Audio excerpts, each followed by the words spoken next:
কোটা বিরোধী আন্দোলনকারীদের complete shutdown কর্মসূচি কিন্তু রংপুরে ব্যাপকভাবে পালন করছে আন্দোলনকারীরা এবং আমরা যেটি দেখছি যে এই কমপ্লিট শাটডাউন কর্মসূচির অংশ হিসেবে রংপুরের বিভিন্ন যে গুরুত্বপূর্ণ মোড়গুলো রয়েছে সেই মোড়গুলোতে যারা আন্দোলনকারী রয়েছেন তারা কিন্তু অবস্থান করছেন এবং এই মুহূর্তে যদি শহরের পরিস্থিতি বলি শহরে কিন্তু একেবারে থমথমে পরিস্থিতি বিরাজ করছে। যে সকল দোকানপাট রয়েছে সেইগুলো কিন্তু বেশিরভাগই কিন্তু খোলা হয়নি, যেগুলো খোলা হয়েছে সেইগুলো কিন্তু শাটার অর্ধেক নামানো রয়েছে এবং একই সাথে যেগুলো হালকা যানবাহন বিশেষ করে রিক্সা, অটো রিক্সা, ভ্যান এইগুলো কিন্তু চলাচল করছে। ভারী যানবাহন কিন্তু আমরা খুব একটা নগরের কোথাও চলাচল করতে দেখিনি এবং একই সাথে দূরপাল্লার যে গাড়িগুলো রয়েছে রংপুরের সঙ্গে বিশেষ করে 16 জেলার যে যোগাযোগ দূরপাল্লার যে বাস সেগুলো কিন্তু খুব অল্প পরিমাণে আমরা রংপুর ছেড়ে যেতে দেখেছি এবং যারা আন্দোলনকারী রয়েছেন তাদের অনেকের সঙ্গে আমার কথা হয়েছে, তারা যেটি বলছেন যে বাইরের যে জেলাগুলোর যোগাযোগ তারা কিন্তু সেটি বিচ্ছিন্ন করবার জন্য চেষ্টা করছেন এবং একই সাথে আমরা নগরের বিভিন্ন যে রাস্তার মোড়গুলো রয়েছে সেই মোড়ে মোড়ে আমরা দেখেছি যে তারা ব্যারিকেড দিয়েছে, তারা দড়ি দিয়ে বেঁধে দিয়েছে এবং তারা পুলিশের যে বক্সগুলো রয়েছে সেই বক্সগুলো দিয়ে রাস্তার বাধা দেওয়ার সৃষ্টি করেছে এবং আমরা দেখছি যে বিশেষ করে ভারী যানবাহন কিন্তু তারা কিন্তু একদিক থেকে অন্যদিকে যেতে তারা বাধা প্রদান করছে এবং সাধারণ মানুষ যারা রয়েছেন তারাও কিন্তু ভোগান্তিতে পড়েছেন।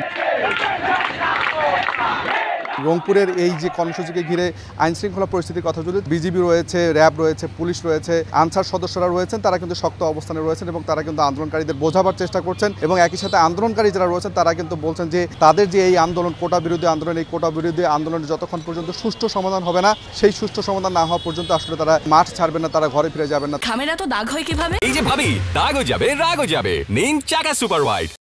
কোটার যৌক্তিক সংস্কারের মাধ্যমে যাতে সকল পর্যায়ের সকল ব্যাকডেটেড যারা তারা যেন সবার সাথে তাল মিলে চলতে পারে। বাংলাদেশের বিভিন্ন জায়গায় আমাদের যে সাধারণ শিক্ষার্থীদের রক্ত ঝরেছে এবং রংপুরে আমার ভাই আবু সাইদকে যে নির্মমভাবে প্রশাসন গুলি করে হত্যা করছে এটার আমরা দৃষ্টান্তমূলক বিচার চাই। প্রধানমন্ত্রী আমাদের আশ্বস্তই করে থাকে যে তারা শান্তিপূর্ণভাবে সবকিছুর একটা সমাধান দিবে, তাহলে তারা রক্তাক্ত কেন করলো? এটাই হচ্ছে আমাদের প্রশ্ন। যতদিন পর্যন্ত আমাদের দাবি আদায় হয় নাই ততদিন আমরা মাঠে থাকবো। আবু সাইদ এই আন্দোলন করতে যে তার হত্যাকারীদের বিচার তারা দাবি করছেন, তারা যেটি বলছেন যে হত্যাকারীকে এখন পর্যন্ত যেহেতু আসলে সরকার গ্রেপ্তার করেনি সেই কারণে তারা আসলে ক্ষোভের যে বহিঃপ্রকাশ সেটি কিন্তু তারা প্রকাশ করেছেন এবং একই সাথে তারা যেটি বলছেন যে এখন পর্যন্ত কোটা আন্দোলনে যারা নিহত হয়েছেন তাদের এই যারা হত্যা করেছে সেই হত্যার তারা বিচার চেয়েছেন এবং রংপুরে আমরা যেটি দেখছি যে বেশ কিছু জায়গায় কিন্তু কিছুটা হলো অপ্রীতিকর ঘটনা ঘটছে। একটু আগে আমরা যেটি বেলা 3টার দিকে কিন্তু রংপুর মেট্রোপলিটন থানায় কিন্তু আন্দোলনকারীরা কিন্তু ঘেরাও করেছিল, তারপরে কিন্তু পুলিশ সেটি কিন্তু দীর্ঘক্ষণ পর কিন্তু আসলে নিয়ন্ত্রণে নিয়েছে এবং আমরা দেখছি যে রংপুর শাপলা চত্বর সেখানে কিন্তু পুলিশের সাথে যারা আন্দোলনকারী রয়েছেন তাদের কিন্তু ধাওয়া পাল্টা দেওয়া হয়েছে এবং বেশ কিছু জায়গায়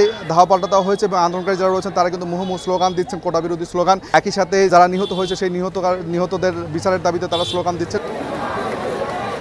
সাধারণ মানুষ যেটি চাইছে এই যে কোটা আন্দোলনকারী এবং সরকারের যে ঘোষণা সেটি যেন সুস্পষ্ট ঘোষণা এবং সব কিছু যেন একেবারে স্বাভাবিক হয়, এটি কিন্তু সাধারণ মানুষের চাওয়া। আব্দুর রশিদ জীবন, সময় সংবাদ, রংপুর।